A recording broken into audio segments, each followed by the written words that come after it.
Hello guys.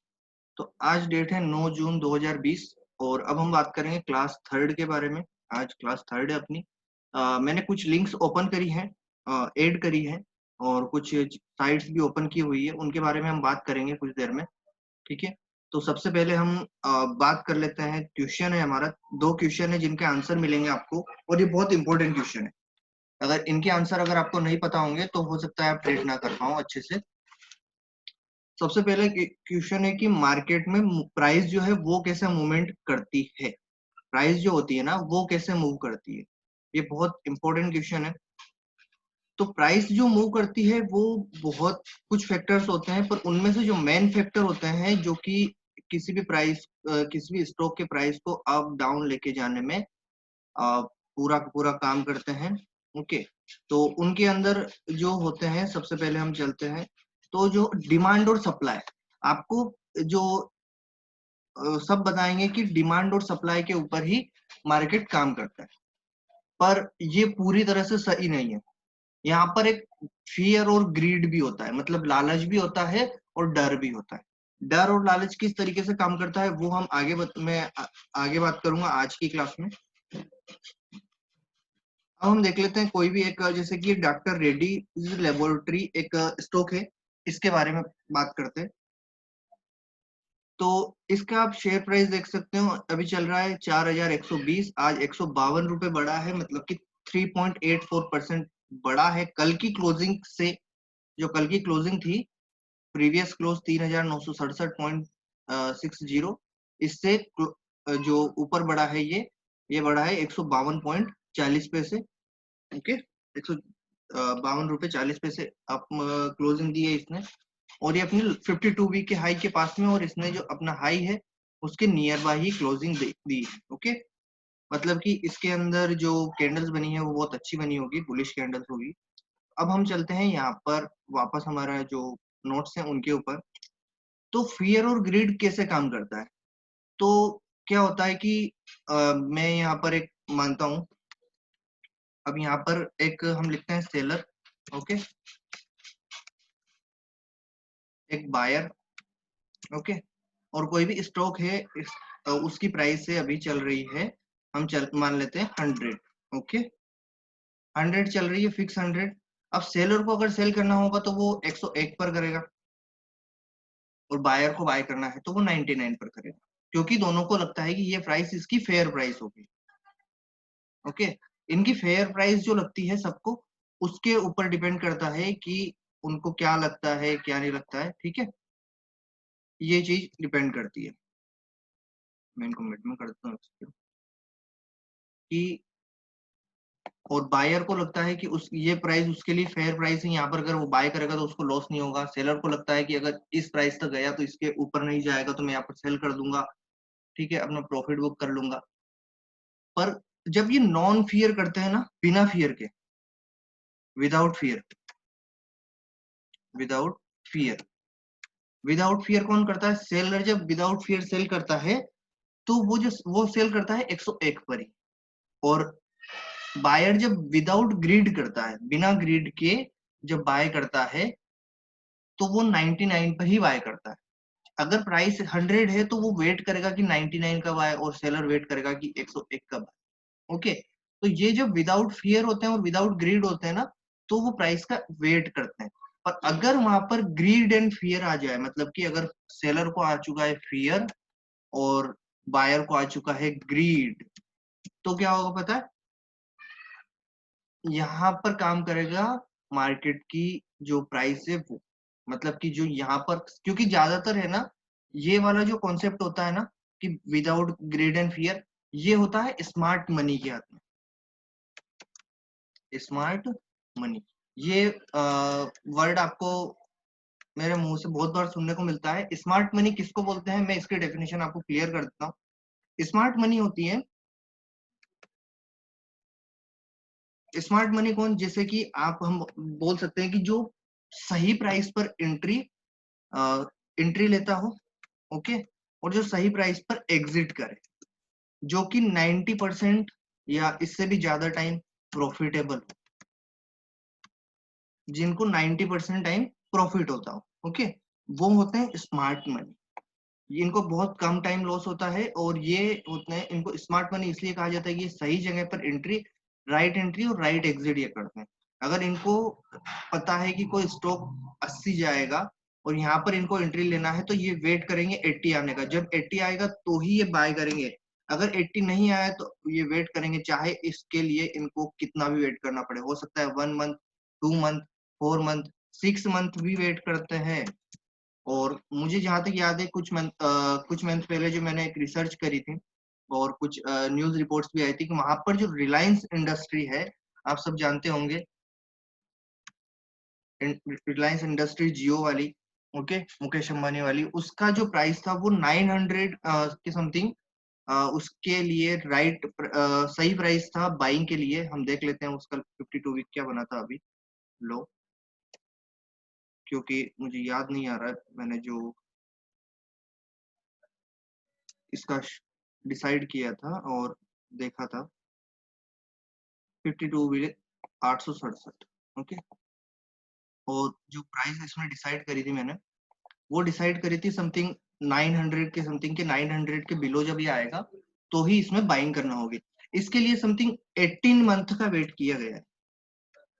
18 month का wait किया है कि 900 के नीचे आए। जैसे ये 900 के नीचे आया, आज इसकी प्राइस अगर आप देखोगे तो ये चल रहा है 1535, और अभी कुछ दिन पहले ये गया था लगभग 1600 के समथिंग भी गया था, ओके। तो आप देख सकते हो कि जो राइट टाइम पर अगर प्राइस की एंट्री लेते हैं तो क्या होता है। इसी तरह से एसबीआई की अगर मैं बात करूं तो उसको 150 के नियर एंट्री के लिए मौका मिलता है। 150 के नियर जब भी वो आता है तो इसमें बाइंग होती है, और वही अभी हुआ था, 150 के नियर आया था और 150 से किस तरीके से बाउंस हुआ है आप जाके खुद गूगल पर सर्च करते सकते हो उसकी प्राइस क्या चल रही है, ओके। तो ये जो होती है राइट एंट्री जो होती है वो सबसे मेन डिपेंड होता है, ओके। ये एसबीआई की प्राइस है, लिख देता हूँ, ओके। तो ये जो होता है ये स्मार्ट मनी होते हैं, ओके। जो बिना फियर और बिना ग्रीड के काम करते हैं वो होते हैं स्मार्ट मनी, और जो विथ फियर और विथ ग्रीड काम करते हैं वो होते हैं रिटेल ट्रेडर। अब फियर किसको बोलते हैं? फियर होता है कि जैसे कि किसी को 101 पर सेल करना है, प्राइस 100 चल रही है, उसको सेल करना था कि 101 पर सेल करना है, पर हुआ क्या कि 100.90 आया और वापस वहां से प्राइस जो है वो 100 आ गया। तो क्या होगा, यहाँ पे फियर आ जाएगा कि यार मैं तो 101 का वेट कर रहा था, 101 आया नहीं, 10 पैसे से बच गया, और क्या हुआ, प्राइस नीचे आ गई, तो क्या होगा, अब मेरे हाथ से तो मौका निकल जाएगा, मैं फटाफट प्रॉफिट बुक करता हूँ।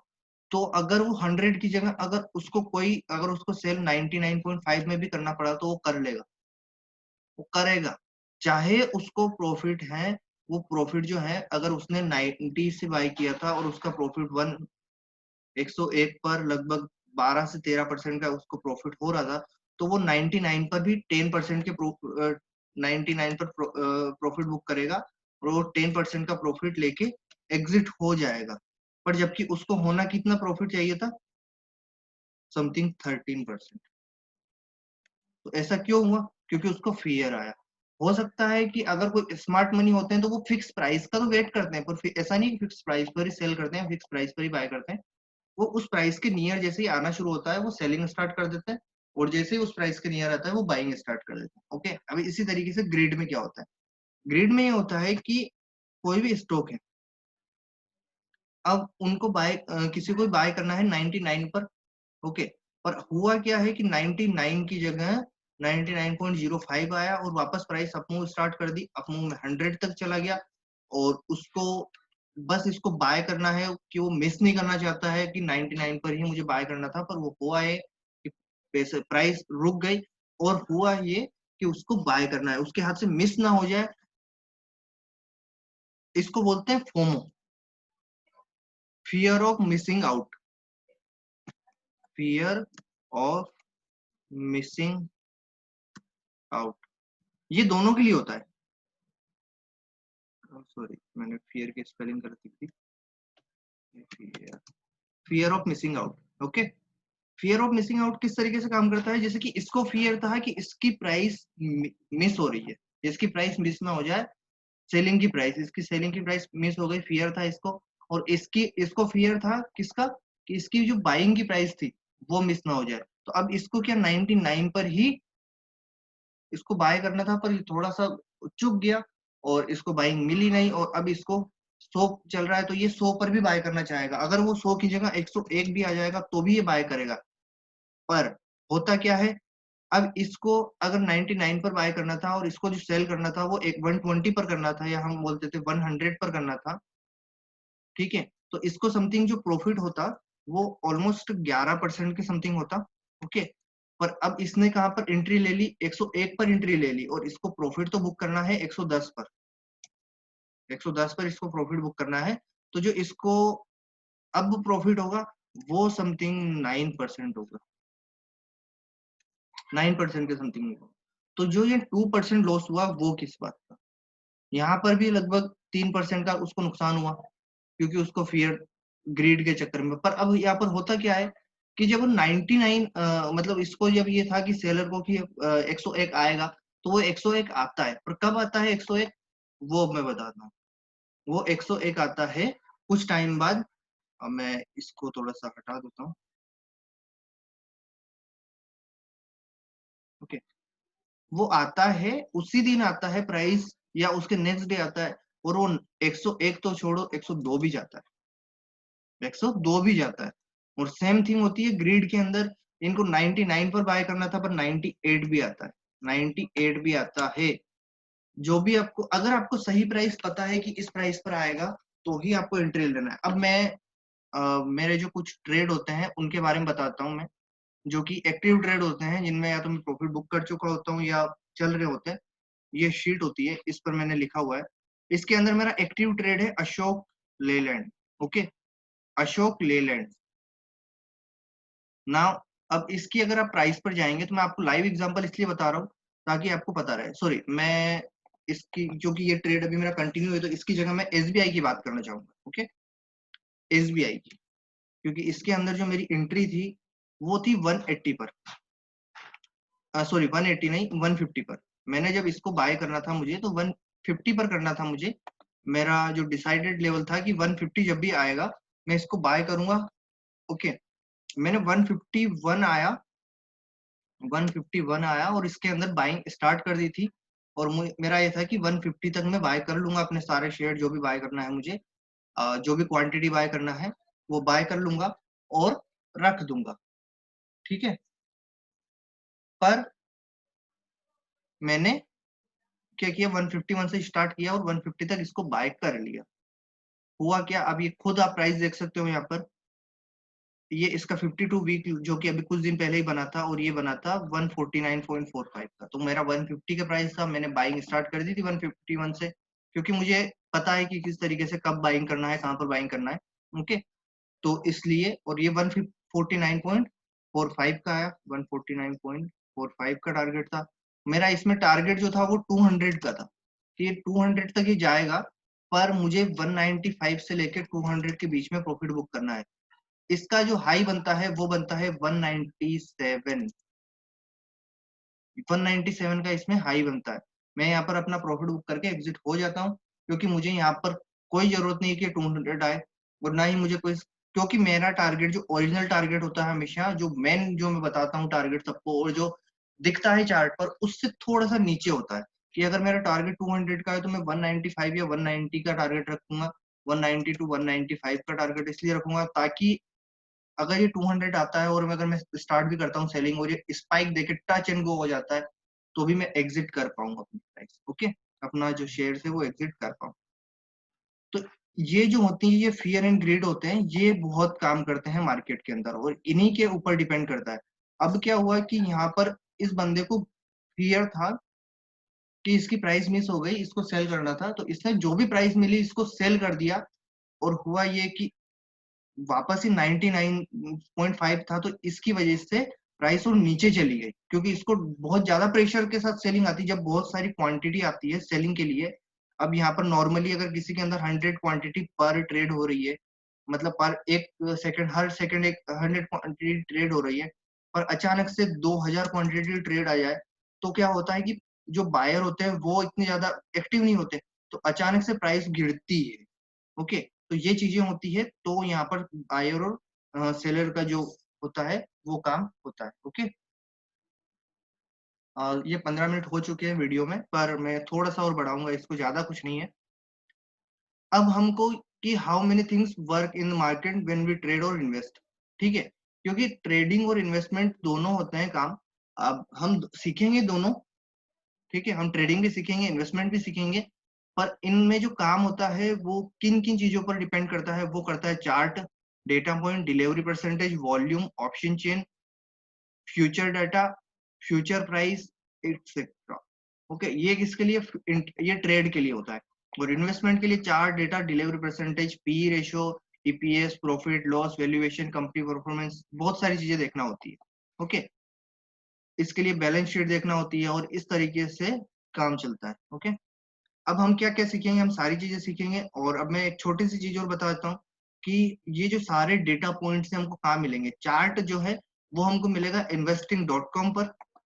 investing.com पर हम जो चाहे वो मोबाइल पर पे ऐप है इसकी, वो डाउनलोड कर सकते हैं फ्री। और मैं इस साइट का इसलिए यूज करता हूँ, एक तो फ्री है, और इस पर सारे डेटा पॉइंट्स हमको मिल जाते हैं जो कि चार्ट के लिए चाहिए होते हैं। इसके अलावा जितने भी बाकी डेटा पॉइंट्स होंगे, जितने भी डेटा पॉइंट्स, वो सारे के सारे होते हैं इस वाली वेबसाइट पर, जो कि एनएससी इंडिया की होती है। ओके, इसके अलावा जो हमें वैल्यूएशन और कंपनी परफॉर्मेंस देखना होती है, ये दो जगह पे मिलता है हमको। कंपनी की साइट जो होती है, कंपनी की साइट, या फिर जो एनएससी की है उनके ऊपर इनके जो भी, जैसे कि ये डॉक्टर रेड्डीज लेबोरेटरी मैंने खोली हुई है, इसके अंदर जो कॉर्पोरेट इंफॉर्मेशन, और इसके अंदर जो इनकी मीटिंग्स वगैरह होती है, इनकी सारी रिपोर्ट्स वगैरह, फाइनेंशियल रिजल्ट्स वगैरह, सभी चीजें यहाँ पर आपको मिल जाएगी। ओके, तो ये सारे लिंक्स जो हैं वो मैंने इंपॉर्टेंट लिंक्स में अपने को शेयर किए हुए हैं, आपको मिल जाएंगे लिंक्स में।